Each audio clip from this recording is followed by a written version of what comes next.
मैं हूं डॉक्टर उस्मान हमीद और आप देख रहे हैं मेरा यूट्यूब चैनल। दोस्तों, पाकिस्तान का क़याम बरे-सग़ीर के मुसलमानों की तवील जद्दोजहद का नतीजा है। 1947 के इंडियन इंडिपेंडेंस एक्ट में हिंदुस्तान पाकिस्तान दोनों की आज़ादी की तारीख 15 अगस्त रखी गई थी और यही दिन असल में पाकिस्तान का यौम आज़ादी है। तो फिर सवाल ये जन्म लेता है कि हम बरसों से 14 अगस्त को क्यों सेलिब्रेट करते आए हैं।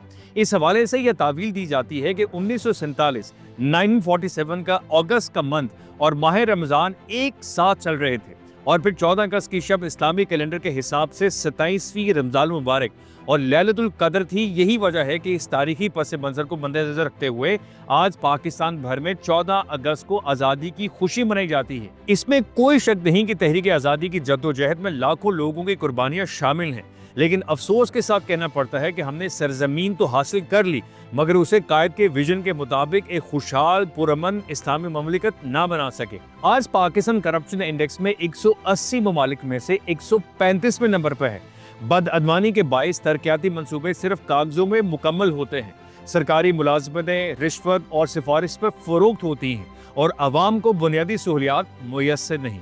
बांग्लादेश 1971 में हमसे टूटकर अलग मुल्क बना था, वहां चले जाएं तो मालूम होगा कि ये देश भी पाकिस्तान से आगे निकल गया है।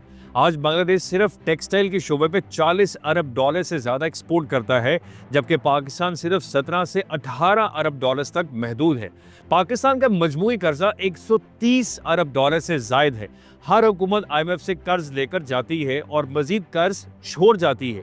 ये हाल है कि पाकिस्तान का हर बच्चा पैदाइशी तौर पर लाखों रुपए का मकरूज है।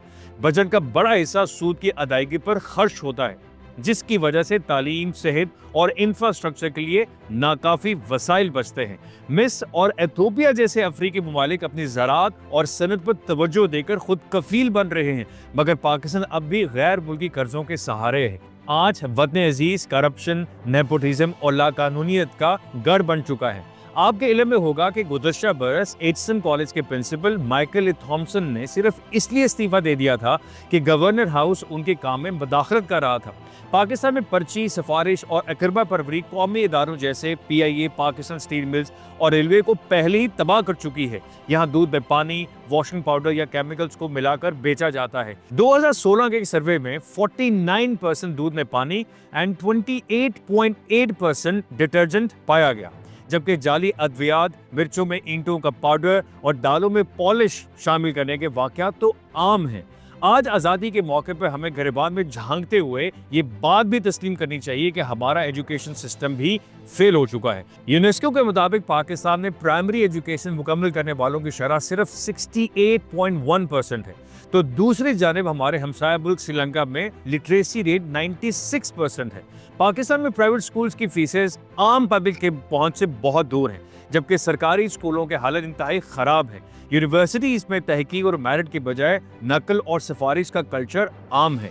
बढ़ती हुई बेरोजगारी, तालीम का फुकदान और करप्शन की वजह से जुराइम बढ़ रहे हैं। स्ट्रीट क्राइम, कत्ल और डकैती और रेप के वाकयात आम हैं और ऊपर से हमारा निज़ाम इंसाफ माशाल्लाह रियासत इंसाफ फराहम करने में मुकम्मल नाकाम नजर आती है। कभी आपने सोचा कि भारत और पाकिस्तान एक ही दिन आज़ाद हुए थे, मगर भारत हमसे क्यों आगे निकल गया?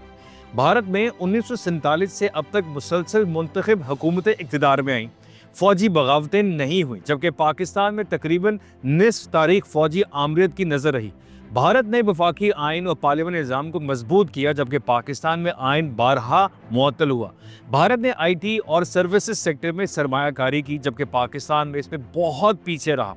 भारत में शरह खानदगी 77% है, जबकि पाकिस्तान 58% पर रुका हुआ है। अगर हमारा हाल इतना ख़राब है तो क्या 14 अगस्त महज आतिशबाजी, तरानों, वन विलिंग और बाजे बजाने का दिन रह गया है? हमें इस दिन जश्न मनाने और शोर शराबा करने की बजाय खुद एहतसाबी करना होगी और अज़्म नो और तजदीद अहद के साथ मुखलिस होकर काम करना होगा। तो आइए आज के दिन हम सब वादा करते हैं कि लाखों कुर्बानियों के जरिए हासिल की गई आज़ादी की कदर करेंगे, करप्शन, अकरबा परवरी और नाइंसाफ़ी के खिलाफ आवाज़ें उठाएंगे, सरकारी इदारों में शफाफियत लाएंगे, अदालतों से लेकर थानों तक इंसाफ की फरहमी यकीनी बनाएंगे, तालीमी बजट बढ़ाएंगे और सरकारी स्कूलों के निज़ाम तालीम को प्राइवेट सेक्टर के करीब लाएंगे। यूनिवर्सिटीज़ में अपने सोलमेंट ढूंढने की बजाय जामियात के तलबा और तालिबात को रिसर्च पर तवज्जो देनी होगी, मिलावट को रोकना होगा और सेहतमंद खुराक की फरहमी को यकीनी बनाना होगा। ज़राअत और इंडस्ट्री को जिद्दत के मुताबिक ढालना होगा। बिजली और पाकिस्तान के अधूरे मंसूबे मुकम्मल करना होंगे। ओवरसीज़ पाकिस्तानियों के इनकम पर नजरें जमाने की बजाय इसी मुल्क में नौकरियों को पैदा करना होगा। इतना सब कुछ बर्बाद हो जाने के बावजूद भी बेहतरी की उम्मीद मौजूद है। पाकिस्तान की आबादी का 64% नौजवान है। अगर नौजवान सच बोलें, हकदार को हक दिलाने, तालीम और किरदार की तामीर पर तवज्जो दें तो पाकिस्तान हकीकी मानों में तरक्की की राह पर गामजन हो सकता है। याद रखें, आज़ादी का दिन हमारी तमाशा नहीं बल्कि अहद नौ का एक सुनहरी मौका है। अब ये हम पर डिपेंड करता है कि हम इस मादरे वतन से अहद वफा करें या फिर खेल तमाशे में टाइम बर्बाद करें। उम्मीद है आपको मेरी आज की काविश पसंद आई होगी। अपनी कीमती राय दें। इस वीडियो को अपने लाइक माइंडेड लोगों तक शेयर करना मत भूलिएगा। अपना ख्याल रखें और मुझे दुआ में याद रखें। अल्लाह हाफिज़।